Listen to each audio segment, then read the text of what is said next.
Good evening. आप लोगों को वॉइस सबको मिल रहा है बढ़िया से?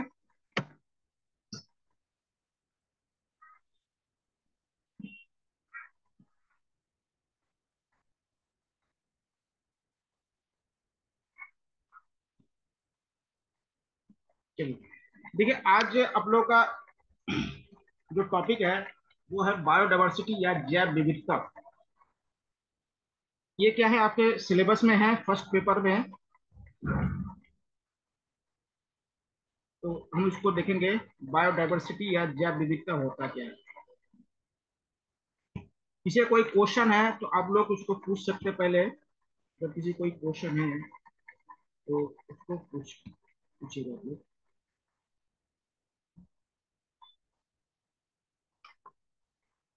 चलिए शुरू करते हैं हम लोग बायोडायवर्सिटी से। देखिए, बायो का मतलब आप लोग जानते हैं सब, क्या होता है? जीव होता है। बायो का मतलब क्या होता है? जीव होता है। जीव मतलब एनिमल से नहीं, केवल एनिमल नहीं है, इसमें एनिमल और प्लांट दोनों होते हैं। बायो का मतलब क्या होता है? जैसे बायोलॉजी पढ़ते हैं ना, तो बायोलॉजी में क्या होता है? एनिमल और जो जिसे आप प्लांट कहते हैं दोनों पढ़ा जाता है। और जूलॉजी में केवल एनिमल को पढ़ा जाता है। और बॉटनी में क्या होता है? आप लोग प्लांट को पढ़ते हैं।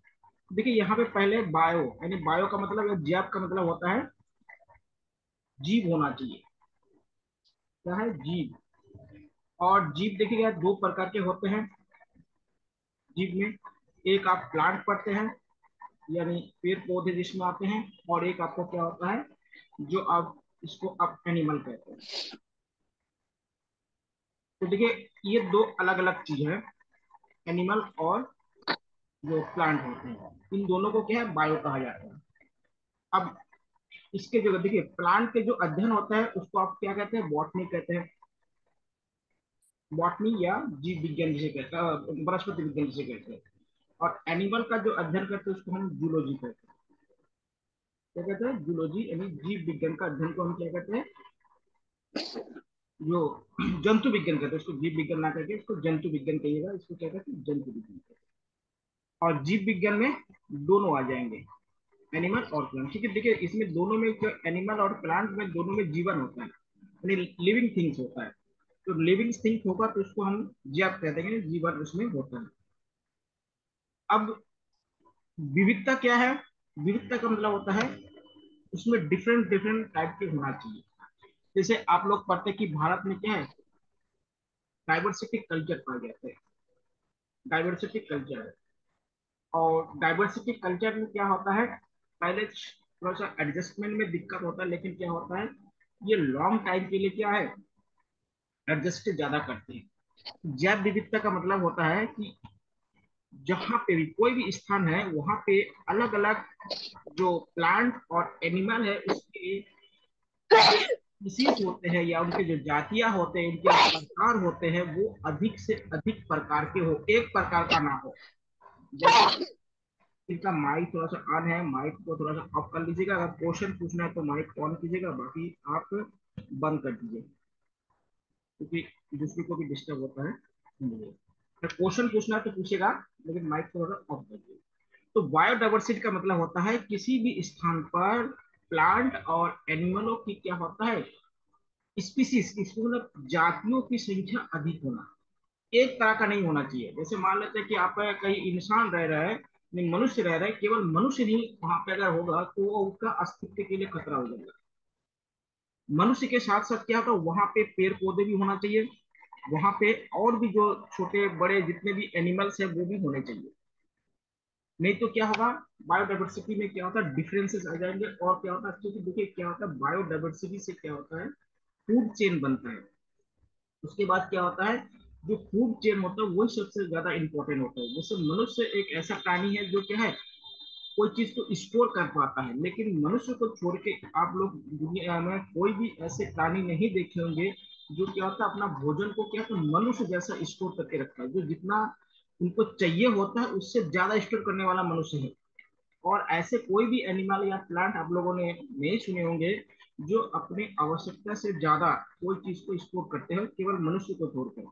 मनुष्य क्या है, ये जैव विविधता के लिए बहुत ज्यादा खतरा, खतरा तो सबसे ज्यादा क्या है, मनुष्य है। यानी जो ह्यूमन है, ये क्या है, बायोडाइवर्सिटी के लिए सबसे ज्यादा खतरनाक है। क्यों? क्योंकि ये अपने अधिकता, अपने जितने चाहिए होता है उससे ज्यादा कलेक्ट करके रखते हैं। और वही क्या होता है, जब दूसरे को नहीं देंगे तो क्या होता है, वो या तो उस स्पीसीज की संख्या कम हो जाएगी या वो विलुप्त हो जाएगी। अब बताइए, जब बायोडाइवर्सिटी में ये है कि जब कोई चीज का उत्पादन हो रहा है हमारे पूरे अर्थ में, तो उसका क्या होता है, इक्वल डिस्ट्रीब्यूशन होना चाहिए। लेकिन क्या होता है, मनुष्य एक ऐसा प्राणी है जो क्या होता है, इक्वल डिस्ट्रीब्यूशन के नियम को क्या करते हैं, ये उल्लंघन कर देते हैं। और क्या था, अपने लिए ज्यादा इकट्ठा करके रखते हैं। और यही क्या है, डाइवर्सिटी का सबसे ज्यादा खतरनाक पॉइंट है। तो डाइवर्सिटी का मेन मतलब होता है कि किसी स्थान पर पेड़ पौधे या जंतु हैं, उनके अधिक से अधिक स्पेसीज होना चाहिए, इसमें मतलब प्रजातियां होनी, जातियां होना चाहिए। देखिए यहाँ स्पेसीज का मतलब जान समझ लीजिएगा। यहाँ स्पेसीज का मतलब होता है कि दो ऐसे एनिमल या प्लांट, प्लांट भी अलग प्रकार होते हैं, एनिमल मान मान के चलिए, जो अपने जैसे बच्चे उत्पन्न कर सके उसको प्रजाति कहते हैं, स्पेसीज कहते हैं। अपने जैसे बच्चे उत्पन्न कर सकते हैं उसको क्या कहते हैं, हम लोग स्पेसीज कहते हैं, यानी प्रजातियां कहा जाता है। देखिए इस के आधार पर क्या होता है, इस के आधार पर क्या होता है, जैव विविधता का क्या होता है, निर्धारण किया जाता है। तो जैव विविधता का निर्धारण क्या होता है, स्पेसीज की अधिकता के ऊपर निर्भर करता है। देखिए यहाँ पे लिखा हुआ है, आप लोग ध्यान दीजिएगा कि जैव विविधता क्या होता है, पृथ्वी पर जीवन की समृद्धि या विविधता को दर्शाता है। समृद्धि को भी देखा था, लेकिन केवल क्या है, जीना ही नहीं होता है, जीने के साथ क्या सही जीवन जी रहा है। आजकल लोग जो जी रहे हैं वो क्या है, जीवन को काट रहे हैं। इतना ज्यादा बीमारी है, इतना ज्यादा जो अलग अलग टेंशन है, वो क्या है, हम लोगों ने इसको क्रिएट किया है। तो इसको क्या है, समृद्ध जीवन तो नहीं कह सकते, किसी प्रकार से जीवन कट रहा है जो जो भी है। तो विविधता होनी चाहिए। ये क्या होता है, जो भी क्या हमारे जो पृथ्वी है उसके लिए क्या महत्वपूर्ण होना चाहिए। जैव विविधता के बिना जीवन कायम नहीं हो सकता। जैव विविधता अगर नहीं होगा तो वहां पे जीवन नहीं हो सकता है। आप लोग देखेंगे जो आइस ग्लेशियर वगैरह होता है, वहां पे जीवन क्यों नहीं है, क्योंकि वहां पे जैव विविधता है नहीं। जहाँ पे मरुस्थल है वहां पे जीवन संभव क्यों नहीं है, ज्यादा जीवन मतलब लोग रहते क्यों नहीं है, क्योंकि वहां पे बायोडाइवर्सिटी है नहीं। तो क्यों नहीं रहते, तो जहाँ पे देखिए बायोडाइवर्सिटी है वहां पे लोग ज्यादा है, या उस पे क्या स्पीसीज बहुत ज्यादा है। तो बायोडाइवर्सिटी में क्या है, स्पीसीज की संख्या अधिक होनी चाहिए। और बायोडाइवर्सिटी जो शब्द है वो किसने दिया है, 985 में डब्ल्यू जी रोसेन ने क्या है बायोडाइवर्सिटी शब्द को दिया है। याद रखिएगा बायोडाइवर्सिटी शब्द को किसने दिया था उसको। यहाँ प्राकृतिक और कृत्रिम परिस्थिति पारिस्थितिकी में हो सकता है। पारिस्थितिकी मतलब इको सिस्टम जिसे कहता है, इकोलॉजी या इकोसिस्टम जिसे कहते हैं, उसमें होना चाहिए। आप पहले समझ लिया इकोसिस्टम कैसे बनते हैं, पहले ध्यान दीजिएगा। मान लेते हैं ये कोई जीव है, जीव जब आपस में मिलेगा, बहुत सारे जीव, तो उसको क्या कम्युनिटी या समुदाय बनाता है। समझ लीजिएगा, जीव जब आपस में मिलेगा तब क्या होता है, कम्युनिटी या मतलब समुदाय बनाएगा। और जब बहुत सारे सोसाइटी आपस में जब मिल जाता है तो वो क्या बनाता है, वो आपका पारितंत्र या इकोसिस्टम बनाता है। पारितंत्र या इकोसिस्टम बनाता है। और यही इकोसिस्टम क्या है, बाद में बायोस्फीयर बनाता है। बायोस्फीयर, जिसको जीव मंडल कहते हैं। इकोसिस्टम के लिए देखिए सबसे इंपॉर्टेंट चीज है क्लाइमेट। इकोसिस्टम बनाने के लिए सबसे इंपॉर्टेंट क्या है, क्लाइमेट, जलवायु का इफेक्ट इकोसिस्टम पे पड़ता है। जैसे मरुस्थल या पहाड़ी इकोसिस्टम है, तो पहाड़ी इकोसिस्टम के लिए क्या है, किस तरह का क्लाइमेट होना चाहिए। उसके बाद कहीं पानी है ज्यादा तो वहां के एक इकोसिस्टम अलग होगा। तो इकोसिस्टम क्या होता है, जहाँ पे पारिस्थितिकी होनी चाहिए या इकोसिस्टम होना चाहिए, उसके लिए क्लाइमेट बहुत ही इंपॉर्टेंट चीज होना चाहिए। क्या चाहिए, क्लाइमेट। और देखिए इसको इसको मिला के क्या बनाता है, जीव मंडल, या अभी आपको बता बायोस्फीयर बनाता है। जीव मंडल या बायोस्फीयर बनाता है।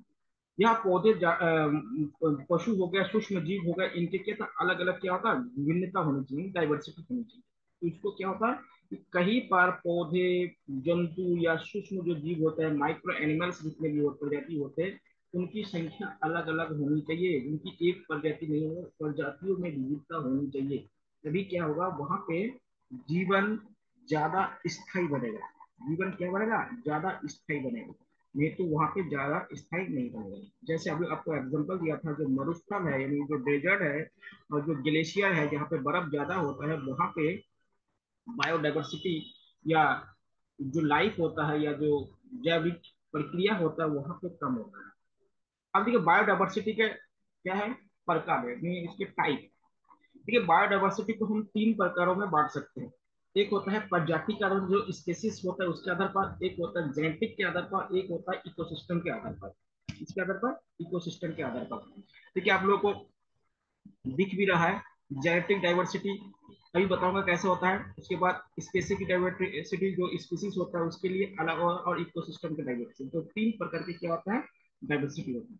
अब पहले हम लोग देखते हैं स्पेसीज डाइवर्सिटी, यानी जो प्रजातियों में डाइवर्सिटी होता है। प्रजाति देखिए अभी आपको बताया था प्रजाति किसे कहते हैं, दो ऐसे एनिमल जो आपस में अपने जैसे संतान को उत्पन्न कर सके उसको स्पेसीज कहा जाता है। पूरे दुनिया में मनुष्य जो है वो एक ही स्पेसीज है मनुष्य का। हम लोग को क्या कहा था, होमो सैपियंस कहा जाता है। तो हमारा जो सैपियंस है वो क्या है, हमारी प्रजाति है यानी स्पेसीज है। और जो वंश है उसको हम क्या, होमो कहते हैं। तो पूरे मानव प्रजाति जितने भी धरती पर है वो सब एक ही प्रजाति के हैं, चाहे वो चाइनीज है, चाहे वो इंडियन हो, चाहे वो अफ्रीकन हो, चाहे अमेरिकन हो, उससे कोई मतलब नहीं है। सब में क्या होता है, उनमें स्त्री पुरुष के आपस में क्या होता है, अपने जो संतान पैदा करने की क्षमता होती है, उसको कहते हैं। लेकिन आप लोग देखेंगे जो पक्षियां होते हैं, उनके बाद जो और भी एनिमल्स, उनमें अलग अलग तरह की प्रजाति पाई जाती है। आप लोगों ने बंदरों में अलग अलग प्रजाति देखे होंगे, बहुत सारे अलग अलग तरह के बंदर होते हैं। तो वो क्या होता है, सभी बंदर एक नहीं होते, ध्यान रखिएगा, उसमें क्या अलग अलग प्रजातियां होती है, ध्यान दीजिएगा। तो प्रजाति का मतलब होता है संतान उत्पन्न करने से है।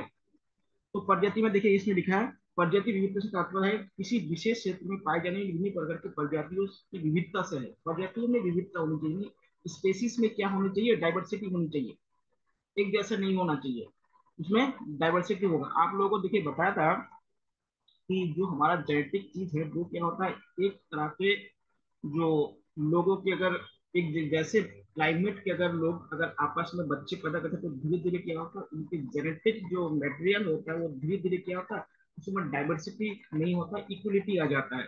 तो सभी लोगों की जो मानसिक के या शारीरिक जो क्षमता होती है धीरे धीरे क्या होता है, सेचुरेटेड पॉइंट पे आ जाता है।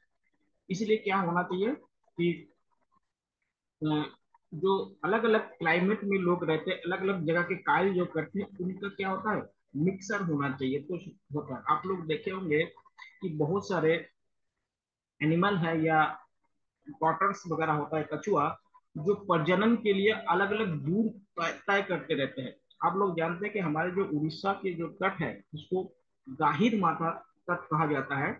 वहां पे पेरू से क्या होता है, कछुए आते हैं प्रजनन करने के लिए। उसके बाद साइबेरियन पक्षी क्या होता है, कहाँ आते हैं, तो उन पक्षियों में क्या होता है, बायोडाइवर्सिटी ज्यादा पाई जाती है। और मनुष्य में जहाँ पे एक ही क्लाइमेट में ज्यादा दिन तक रहे, एक ही तरह के लोगों में शादी विवाह हो रहा है, वहां पे बायोडाइवर्सिटी कम पाई जाती है। तो ये पक्षियां क्यों इतने दूर से इतने दूर में आते हैं, क्योंकि उनके बायोडाइवर्सिटी क्या होता है, ज्यादा होता है, तो सर्वाइव जो होता है उनमें ज्यादा होता है। आप लोग सुने होंगे कि कछुआ जो उड़ीसा के तट है वहां पे कछुए अंडे देने के लिए आते हैं। और वो अंडे कछुए क्या होता है, बहुत दूर लेके जाते हैं, पेरी साउथ अमेरिका से आते हैं, समझ लीजिए कितने दूर से आते होंगे। तो इसमें क्या है, बायोडाइवर्सिटी का इसका एग्जाम्पल आप लोग सबसे बढ़िया यही है। उसको साइबेरियन पक्षी जो चिल्का झील वगैरह में आते रहते हैं, उनका भी इफेक्ट इसमें आता है। दूसरा है आपका, यहाँ सबसे बुनियादी स्तर पर जैव विविधता है। देखिए सबसे ज्यादा जो स्पेसिस में जो डाइवर्सिटी होता है, इससे क्या होता है, ये आसान होता है।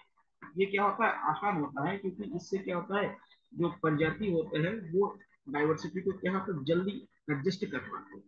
इसमें पौधे से लेके विभिन्न सूक्ष्म जीवित तक सभी प्रजाति शामिल होता है। तो आप लोग देख लीजिएगा, तो क्या होता है, जो प्रजाति वाला बायोडाइवर्सिटी है वो क्या होता है, आसान होता है इसे करना, मतलब इसको बनाए रखना। तो बनाए रखना क्या होता है, आसान होता है।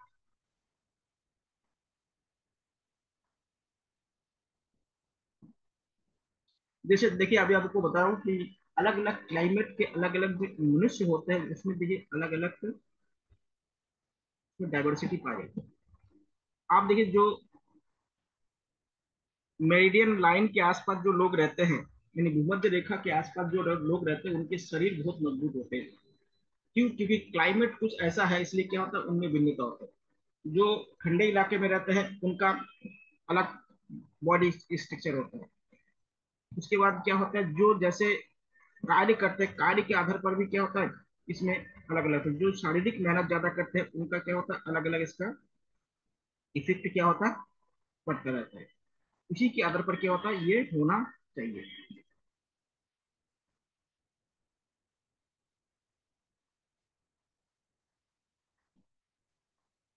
अगला देखिएगा क्या है, आनुवांशिक यानी जेनेटिक। देखिए जेनेटिक आप लोगों ने थोड़ा साइंस पढ़े होंगे तो आप लोगों को मालूम होगा, जो जेनेटिक के फादर जॉर्ज ग्रेगर मेंडल को कहा जाता है, क्योंकि क्या आनुवांशिकता का फादर उन्हें कहा जाता है।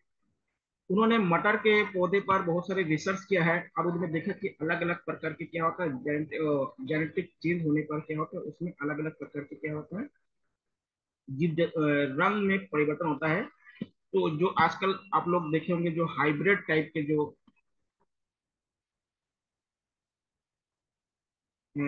स्पेसिस बनाया जा रहा है उसमें बहुत सारे जेनेटिक चेंज हो रहे हैं। आप लोगों ने हाई स्कूल वगैरह में ये सारे चैप्टर है जो आप लोगों का आनुवंशिकता पर, जो जॉन ग्रेगर मेंडल का आप लोगों ने जो पढ़े होंगे। जॉन ग्रेगर मेंडल ने मटर के पौधे पर यह रिसर्च किया था कि जो ये हमारा आनुवंशिकता है, अलग अलग टाइप की जो जीव है वो कैसे बिहेव करता है, उनमें चेंज कैसे आता है, उनमें क्या आता है चेंज कैसे आता है। तो वो क्या है आनुवंशिकता होता है। उसमें देखिए उन्होंने अलग अलग 3 तरह के उन्होंने नियम दिए थे, प्रभाविता का नियम, पृथक्करण का नियम, ये सब नियम दिए थे। वो सब आपके कोर्स में नहीं है, फिर भी आपको बता रहा हूँ। उसके आधार पर देखिएगा उन्होंने जो मटर के पौधे को लिया तो उनमें अलग अलग प्रकार के क्या फूल के रंग चेंज हो जा रहे थे। तो वही चीज बता रहा हूँ कि देखिए जैसे मान लेते हैं कोई चाइनीज व्यक्ति अगर अफ्रीकन व्यक्ति से शादी करेंगे तो उनमें जेनेटिकल चेंज आ जाएगा। क्यों? क्योंकि दोनों के क्लाइमेट में अलग है, दोनों के खान पान में अलग है, बहुत सारी चीजें उसमें अलग आ जाता है, तो इसमें जेनेटिक के क्या होता है अलग अलग। अगर कोई एथलीट है, बहुत ज्यादा खिलाड़ी है, और वो नॉर्मल व्यक्ति से अगर उनका शादी हो जाता है तो उनमें भी क्या होता है जेनेटिकल चेंज आ जाता है। तो या कोई साइंटिस्ट है जो जैसे वर्क करते हैं उनके अनुसार क्या होता है जेनेटिक चेंज हो जाता है। मनुष्य की बात बोल रहा हूँ, तो स्पेसिस में क्या था, अलग अलग स्पेसिस में भी क्या था आनुवंशिक चेंज हो जाता है। अब कैसे होता है इसमें, सबसे ज्यादा इफेक्ट जो इफेक्ट होता है वो क्या होता है आपका, सबसे ज्यादा जो इफेक्ट होता है वो आपका होता है, जो क्लाइमेट होता है उसका इफेक्ट होता है। सबसे ज्यादा क्या होता है क्लाइमेट का जो इफेक्ट होता है वो क्या होता है इसका इफेक्ट होता है। किसका होता है? क्लाइमेट का जो इफेक्ट होता है वो इस पे सबसे ज्यादा निर्भर करता है। तो ध्यान दीजिएगा क्लाइमेट का इफेक्ट क्या होता है इसमें सबसे ज्यादा इंपॉर्टेंट होता है।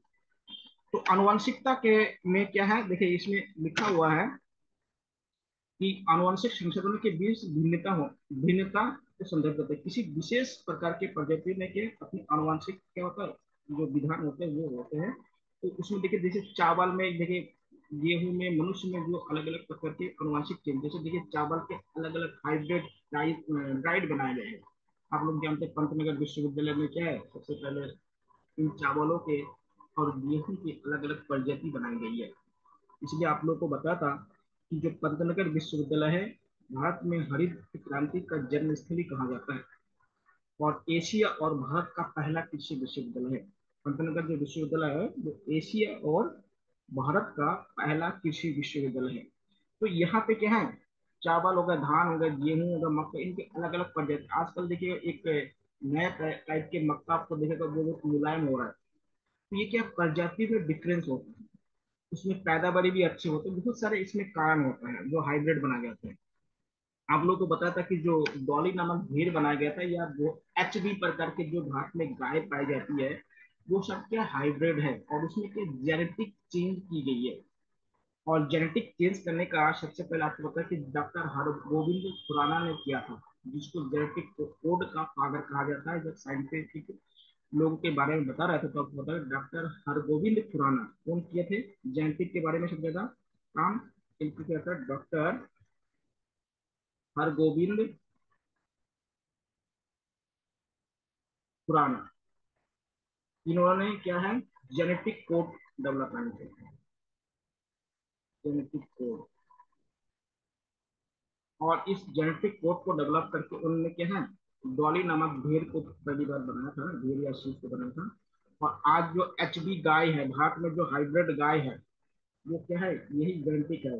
या जितने भी धान वगैरह आप लोग देख रहे हैं, या मनुष्य में जो परिवर्तन कर रहे हैं, मनुष्य में देखिए कि इसलिए नहीं कर रहे हैं कि मनुष्य में करेंगे तो क्या होता है, इफेक्ट ज्यादा होता है। आप लोग देखिए कि अभी कोरोना का जो टीका किया गया वैक्सीन, उसमें देखिए बहुत सारे चेंज होने वाला है शरीर में, कहीं ना कहीं। अब देखिए हार्ट अटैक वगैरह होता है, तो मनुष्य पे इसका इफेक्ट बहुत ज्यादा होने वाला है, इसलिए इसको मनुष्य पर क्या होता है, लीगली नहीं है। अभी देखिए बहुत सारे, आप लोग जानते हैं कि जब भी कोई मेडिसिन का ट्रायल होता है तो बहुत सारे लोगों पर किया जाता है, पहले तो एनिमल पर करते हैं, फिर मनुष्य पे भी करते हैं। उसमें बहुत सारे लोग क्या होता है, उसमें उसका दिक्कत भी होते हैं, तो उससे जेनेटिक चेंज भी हो सकते हैं। तीसरा है पारिस्थितिकी यानी इकोसिस्टम। इकोसिस्टम से कैसे होता है, परिस्थिति तंत्र जीवित और निर्जीव जीवों का संग्रह। जब देखिए जो हमारा इकोसिस्टम है, इकोसिस्टम में दो तरह के पदार्थ पाए जाते हैं, एक लिविंग थिंग होता है और एक नॉन लिविंग थिंग होता है, एक जीवित होता है और एक निर्जीव चीज होता है। अब देखिए जो जीवित चीज होता है और ये जो निर्मित चीज होता है, ये एक दूसरे पर निर्भर करता है। आप बताइए कैसे निर्भर करता है। तो जीवित और निर्जीव यानी लिविंग थिंग और जो नॉन लिविंग थिंग है, ये एक दूसरे पर डिपेंड कैसे है, पहले समझिएगा। देखिए मान लेते कोई यहाँ पे क्या लिविंग थिंग है या जीवित कोई प्राणी है। अब देखिए जो जीवित है उसका एक निश्चित चीज है कि उसमें डेथ होना जरूरी है, वो मरेगा। कोई भी जो जीवित है वो उसका क्या होता है, मरना उसका पक्का होता है। अब मरने के बाद क्या होता है, या तो अलग अलग, मनुष्य को तो कई दफनाते कोई जलाते, वो अलग बात है, लेकिन अधिकतर जो प्राणी होता है वो क्या है, मिट्टी में ही उसको दफना दिया जाता है या मिट्टी में सड़ गल जाते हैं। तो ये क्या कहाँ आते हैं, सॉइल या मिट्टी में ही उसको होते हैं। मनुष्य को भी थोड़ा सा अंतर है उसमें थोड़ा सा। तो सब क्या होता है, जितने भी लिविंग थिंग होते हैं अधिकतर क्या है, मिट्टी में ही क्या होता है, रहते हैं। आप जानते हैं मिट्टी में क्या होता है,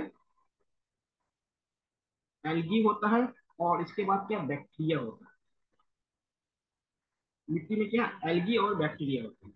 ठीक है, इसको डिकम्पोजर कहा जाता है। डिकम्पोजर अपघटक जिसे कहते हैं, डिकम्पोजर या अपघटक कहा जाता है। जिसको क्या होता है, किसी भी चीज को डिकम्पोज करने के लिए होता है। देखिए हमारे घरों में जो भोजन खराब हो जाता है ना, उसका मेन कारण क्या, बैक्टीरिया है।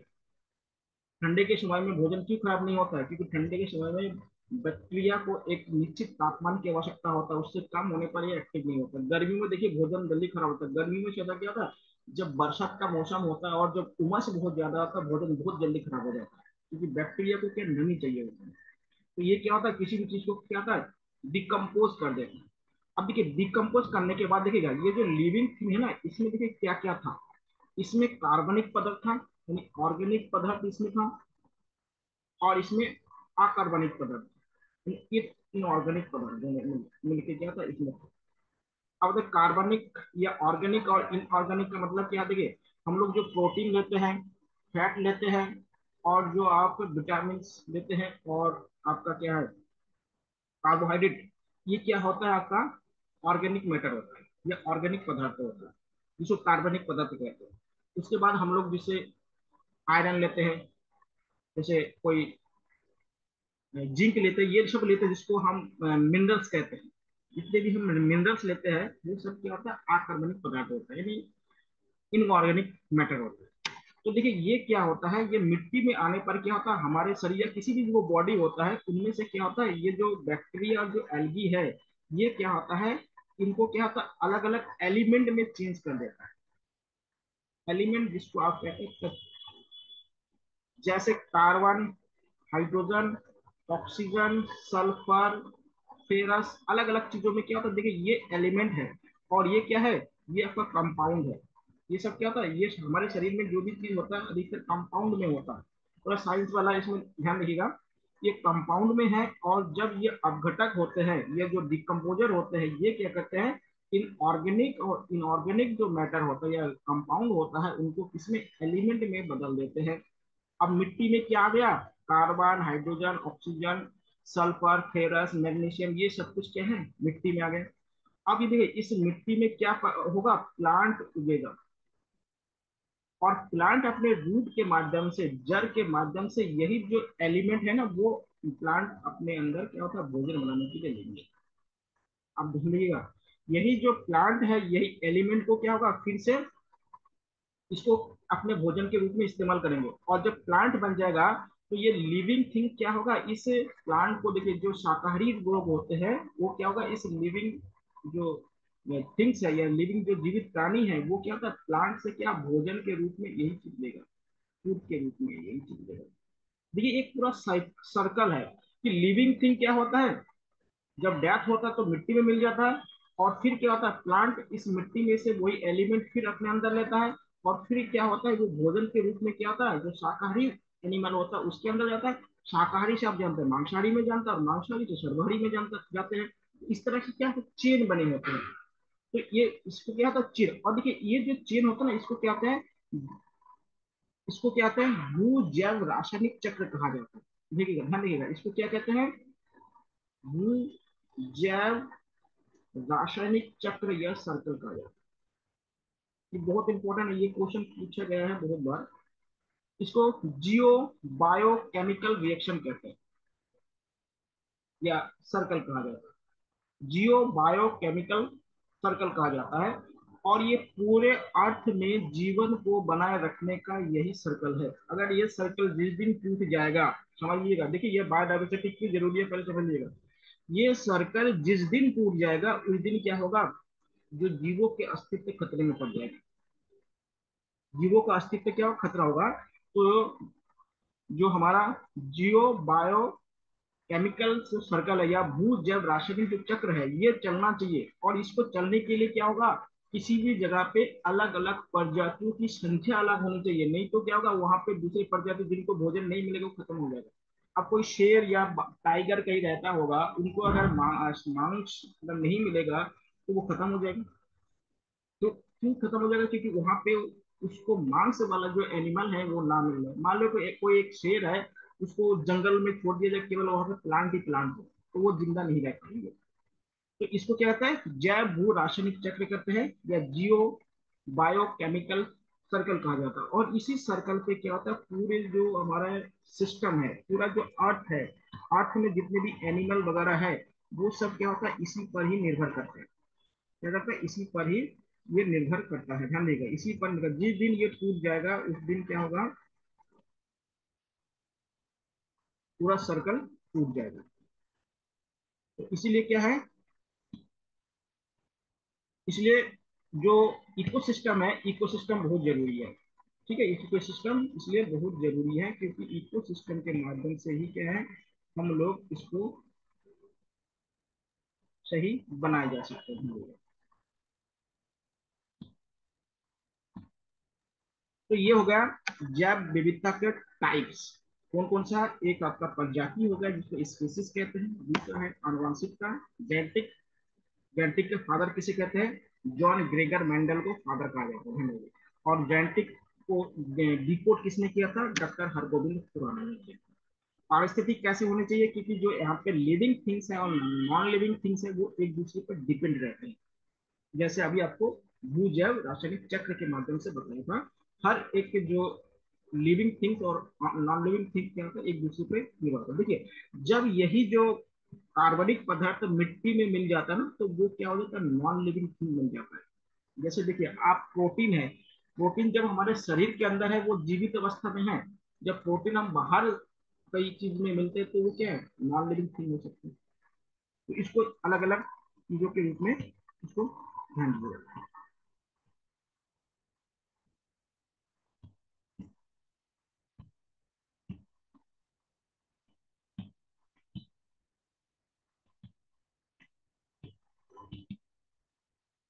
अब आता है जैव विविधता का इम्पोर्टेंस, महत्व।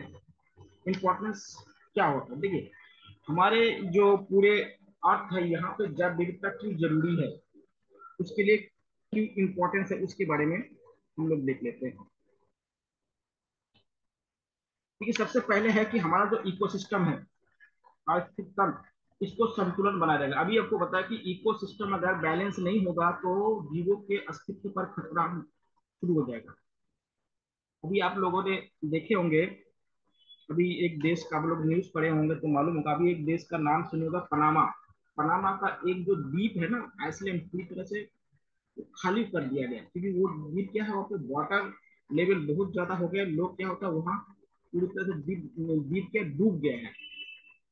उसके बाद एक देश का नाम और सुनिए, सुनेगा, वेनेजुएला। वेनेजुएला में पूरी तरह से ग्लेशियर खत्म हो चुका है। अब बताइए, ग्लेशियर जब खत्म होगा तो नदियों के अस्तित्व पर क्या होगा, दिक्कत होने लगेंगे। अब जब नदी नहीं होंगे तो नदी के किनारे पर या नदी पर निर्भर रहने वाले जो एनिमल्स या प्लांट है, वो वहाँ का डाइवर्सिटी का कितना ज्यादा नुकसान होगा। समझिएगा, जैसे हमारे उत्तराखंड में जो गंगोत्री ग्लेशियर बहुत तेजी से पिघल रहा है, अगर ये अगर किसी दिन खत्म हो जाए, समझ लीजिएगा, तो गंगा नदी का अस्तित्व क्या होगा। गंगा नदी के जानते भाग के पूरे कितना बड़ा इकोनॉमी डिपेंड है और कितना बड़ा पॉपुलेशन है इस पर डिपेंड है। इसलिए क्या है, इकोसिस्टम को बैलेंस रखना बहुत जरूरी है, लेकिन लोग उसको तत्कालिक राहत देखिए। इसके लिए अभी पूरे दुनिया के गवर्नमेंट और जो भी संस्थाएं होते हैं, इसमें जो डेवलपमेंट है ना, उसमें सस्टेनेबल डेवलपमेंट की बात करते हैं। आप लोगों ने नाम सुना होगा, सस्टेनेबल डेवलपमेंट, जिसको धारणीय विकास कहा जाता है। सस्टेनेबल डेवलपमेंट का मतलब होता है कि ऐसा विकास कीजिए, विकास ऐसा होना चाहिए जो हमारे नेचुरल चीज है उसका जितना वो बनता है उसी हिसाब से क्या होता है उसको खत्म कीजिए, मतलब उसको खपत कीजिए। नहीं तो क्या, आप अगर अधिक खपत करेंगे तो क्या होगा, आपके आने वाले पीढ़ी को क्या मिलेगा, अपने आने वाले पीढ़ी को भी क्या है आप खत्म करके जा रहे हैं। तो इसलिए क्या है, सस्टेनेबल डेवलपमेंट की बात करते हैं। तो डेवलपमेंट कैसा होना चाहिए, सस्टेनेबल, लेकिन क्या होता है हर देश या अपने जो भी उद्योग धंधे हैं वो अपना मुनाफा देखकर तो उसमें दिक्कत होना है। तो देखिए, इसमें क्या है, पोषक तत्व का क्या पुनर्चक्रण होना चाहिए, भंडारण, प्रदूषण से निपटना, जलवायु को स्थिर करना, जल शोधन की सुरक्षा करना, मिट्टी का निर्माण। देखिए ये सब क्या है, आपकी परिस्थिति के जो संतुलन है उसको बिगड़ता है, उसको संतुलन करना। जैसे अभी बताया, ग्लेशियर वेनेजुएला में खत्म हो चुका है, अगर ग्लेशियर नहीं तो जल का। उसके बाद आपको पनामा बताया क्या है, वहां पे आइसलैंड डूब गया है। तो ये क्या है, दिक्कत पैदा करेगा। बारिश इस समय देखिए भारत में क्या हीट वेव चल रहा है, कितने लोग मारे जा रहे हैं, कितने जो फसल है वो नष्ट हो जाएगा। आप लोगों ने 2022 में सुना होगा कि हीट वेव आया था, गेहूं की फसल कितना हानि हो गया था। ये जो बहुत सारे जो निर्माण है, उसके बाद अगर फ्लड वगैरह आ जाता है तो मिट्टी का बहुत सारा नुकसान हो जाता है। इनका क्या होता है, बैलेंस होना चाहिए। इसलिए क्या होता है, पारिस्थितिकी इकोसिस्टम का क्या होता है, संतुलन बनाना बहुत जरूरी है। आप लोग देखिएगा, उत्तराखंड में खनन बहुत ज्यादा तेजी से हो रहा है, खनन आप लोग जानते हैं, माइंस। उस खनन के कारण क्या होता है, वहाँ का इकोसिस्टम दिक्कत होने लगे, लैंडस्लाइड होने लगे, बहुत सारे कारण होने लगे। तो वहाँ स्थानीय या प्रशासन के द्वारा उसको अगर रोकेंगे नहीं तो क्या होगा, वहाँ के जो खुद के लोग हैं वो दिक्कत में आ जाएंगे। जो वो के जो स्थानीय निवासी हैं उनको दिक्कत पैदा होने लगेंगे, जो बाहर के कंपनी है या जो व्यापारी है वो तो चले जाएंगे, लेकिन दिक्कत उनको होने लगेगी।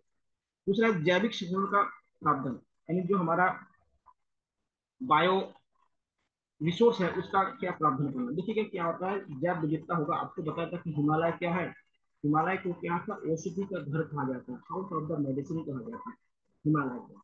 अगर मान लीजिए हिमालय की सभी ग्लेशियर अगर पिघल जाए, गर्मी तेजी से बढ़ जाए, समझ लीजिएगा हिमालय में, तो वहाँ पे जो जड़ी बूटी या मेडिसिन के जितने भी पौधे हैं वो सब क्या होता है, क्लाइमेट के कारण क्या होता है वो भी खत्म हो जाएंगे। जो आयुर्वेदिक पूरा सिस्टम है वो क्या होता है, क्लाइमेट पर ही निर्भर है, बायोडाइवर्सिटी पर निर्भर है। अगर बायोडाइवर्सिटी एकदम खत्म हो जाएगा तो ये सारे पेड़ पौधे क्या हो जाएंगे, खत्म हो जाएंगे। तो क्या होगा, मेडिसिन हो गया, फार्मास्यूटिकल हो गया, मानव आबादी। अब बता रहे जैसे गंगा नदी अगर किसी दिन सूख जाए किसी कारण से, ग्लेशियर खत्म हो जाए, तो गंगा नदी पर निर्भर करने वाले कितने लोग कहाँ जाएंगे, समझिएगा, बहुत बड़ा दिक्कत है। पशुओं के लिए भोजन, अब ये भी तो पता है कि जैसे शेर है, शेर को क्या चाहिए, मांस चाहिए, अगर उसको भोजन नहीं मिलेगा तो क्या करेंगे, दिक्कत पैदा हो जाएगा। उसके बाद सजावटी जो पौधे होते हैं, ये क्या होता है, जो जरूरी होता है, सजावटी मतलब अलग अलग प्रकार के जो पौधे होते हैं। लकड़ी यानी जो वुड्स होता है उसका प्रजनन स्टॉक जो होते हैं, ये सब क्या होता है, दिक्कत पैदा करने लगे। जीव विविधता, आपको पता है कि जो जेनेटिक विविधता है वो अगर खत्म हो जाएगा तो ये क्या है, जैविक दिक्कत होने लगेगी। ठीक है, इसके लिए बहुत सारे कंजर्वेशन किया जा रहा है बायोडाइवर्सिटी का, लेकिन फिर भी क्या है, जब तक स्थानीय लोग उसमें पार्टिसिपेट नहीं करेंगे तब तक क्या होगा, इसका समाधान नहीं है। जब तक क्या होगा, स्थानीय लोग इसमें और गवर्नमेंट का जो मशीनरी है वो पार्टिसिपेट नहीं करेंगे तो। उसके बाद सामाजिक लाभ, यानी जो सोशल बेनिफिट क्या है, जो डाइवर्सिटी है भाई, उत्तराखंड में लोग क्यों आ रहे हैं, गर्मी के टाइम पे उत्तराखंड शिमला वगैरह लोग क्यों जाते हैं, क्योंकि वहां पे क्या है, बर्फ होते हैं, ठंडा होता है, और भी वो पेड़ पौधे हैं, साझेदार है, अलग अलग है, इसलिए आते हैं। तो अगर मान लेते हैं उत्तराखंड के सभी बायोडाइवर्सिटी खत्म हो जाएगा, फूलों की घाटी क्यों आते हैं, उसको कॉर्बेट नेशनल पार्क में क्यों आते हैं, बायोडाइवर्सिटी देखने के लिए तो आते हैं, क्योंकि शहरों में बायोडाइवर्सिटी है नहीं, इसलिए तो इन जगहों पे आते हैं। तो बताइए जितने भी ये पर्यटन उद्योग है वो समाप्त हो जाएगा। उसके बाद जो सांस्कृतिक मूल्य है, जिसको क्या कहते हैं, कल्चरल वैल्यूज, वो खत्म हो जाएगा। कल्चरल वैल्यूज का मतलब होता है, देखिए अलग अलग धर्मों में अलग अलग चीजों की पूजा करते हैं, प्रकृति में बहुत सारी पूजा होती है, जैसे हिंदू धर्मों में वृक्ष का पूजा होता है, गाय पशु का पूजा होता है, वगैरह वगैरह होता है। अगर इनमें दिक्कतें आने लगेंगे तो फिर कल्चरल दिक्कत नहीं शुरू हो जाएगा, तो गाय अगर खत्म हो जाए, वृक्ष खत्म हो जाए, बहुत सारे और भी चीज है, तो अलग अलग धर्म के लोग अलग अलग उनको मानते हैं, तो उसमें क्या है, कल्चरल वैल्यूज का भी दिक्कत आने लगेंगे, शिक्षा पे भी दिक्कत आने लगेंगे, और अनुसंधान यानी जो रिसर्चर्स है वो उसको कैसे करेंगे। अब बताइए, FRI क्यों बनाया गया है, यहाँ पे किसका रिसर्च होता है, इसमें क्या है, पेड़ पौधे वनों का रिसर्च होता है। अब यदि पेड़ पौधे ही नहीं रहेंगे तो FRI में क्या होगा। तो देहरादून में हम जानते हैं ना, यहाँ पे वनस्पतियों का रिसर्च होता है, ठीक है। देहरादून को वन नगरी कहा जाता है, ध्यान रखिएगा, क्योंकि वनों से संबंधित जितने भी इंस्टीट्यूशन है लगभग क्या देहरादून में है, वन अनुसंधान से संबंधित। तो देहरादून को क्या वन नगरी भी कहा जाता है। तो देहरादून में क्या FRI है, तो ध्यान रखिएगा, तो इसमें क्या है, वनों से संबंध क्या होता है, अध्ययन वगैरह होता है, अनुसंधान होता है, तो ये भी क्या होता है, खत्म हो जाएगा। इसलिए क्या होता है, हमारे जो सोशल बेनिफिट है ये भी क्या बायोडाइवर्सिटी पर क्या होता है, निर्भर करते हैं। सोशल वैल्यूज भी क्या होता है, बायोडाइवर्सिटी पर तो इनको देखिए। अगला है जैव विविधता का क्या संरक्षण या कंजर्वेशन। कंजर्वेशन जरूरी है, नहीं तो अभी आपको पता है कि अगर जैव विविधता खत्म हो जाए तो बहुत सारे क्या दिक्कतें पैदा होंगी। देखिए इसमें दो तरह के कंजर्वेशन होता है, एक होता है इन सीटू और एक होता है एक्स सीटू। एक होता है क्या, इन सीटू, सीटू कहते हैं, और एक कहते हैं एक्स सीटू। आप लोगों ने जब कैट वगैरह पेपर दिए होंगे तो ये सब पढ़े होंगे। इन सिटी को यथा स्थान भी कहा जाता है। इन सिटी को देखिए, इन सिटी को मतलब होता है कि जो हम बायोडाइवर्सिटी का जो कंजर्वेशन करें, उनको जहां पे वो पाया जाता हो, जहां पे क्या होता है वो पाए जाते हो, उसी जगह पे उसका कंजर्वेशन करें। अगर कार्बेट में अगर बाघ पाया जा रहा है तो कार्बेट में ही क्या होता है, वहां पर उनका कंजर्वेशन होना चाहिए। या फूलों की घाटी में अगर